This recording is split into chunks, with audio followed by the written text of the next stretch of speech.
These days, the diesel engine propels most of the tonnage of all of the world's shipping. Given good care, the diesel engine provides maximum effect on minimum oil consumption. The engineer will see to that. At the moment, he's checking the temperatures of the exhaust gas and the cooling water. To make a further study of the diesel engine, we leave the engineer and his instruments and put sight glasses on the engine from top to bottom. This reveals the movable parts: pistons, piston rods, crossheads,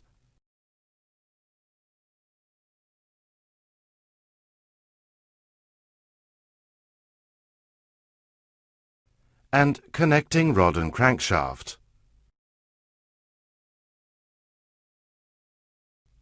This sectional view shows the functions which the most important parts of the engine have to perform.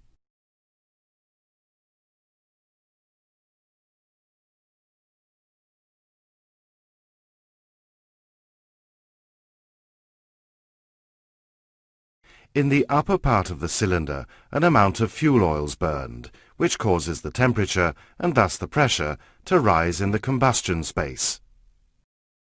The gas pressure acts on the piston, from which the force is transmitted through the piston rod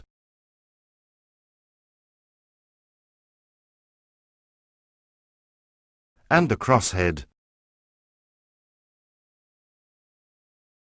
to the connecting rod,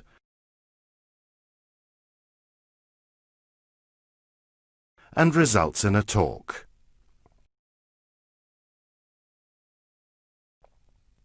The thermal energy has been converted into mechanical energy.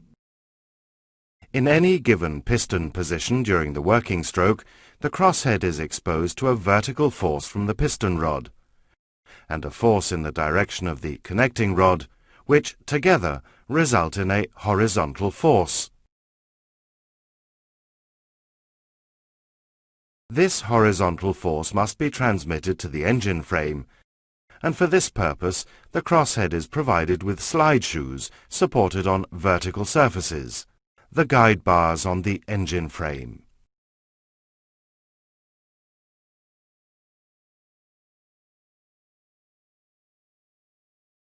Powerful forces are at work in a big marine engine, and accordingly the engine parts are of major dimensions.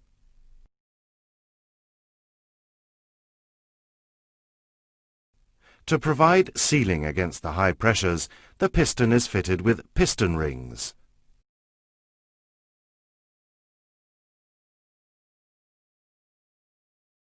The rings are fitted by means of a special tool which evenly distributes a bending moment to the rings, thus preventing the danger of a permanent deformation.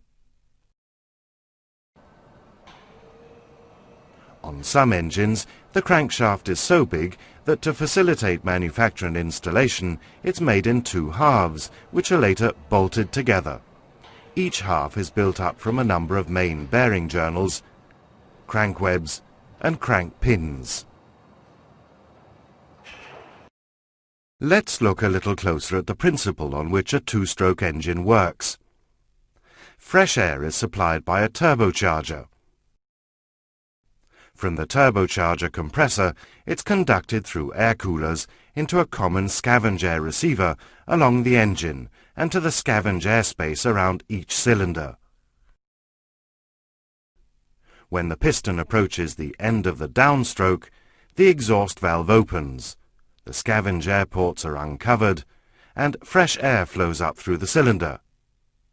Exhaust valve and scavenge air ports are then closed, and during compression the air is heated, causing the ignition of the injected fuel. The combustion increases the temperature and thereby the pressure, which drives the piston downwards. The exhaust valve opens, the pressure falls, and the combustion products are expelled while fresh air flows in. The air is again compressed, fuel is injected, ignited, the gases expand,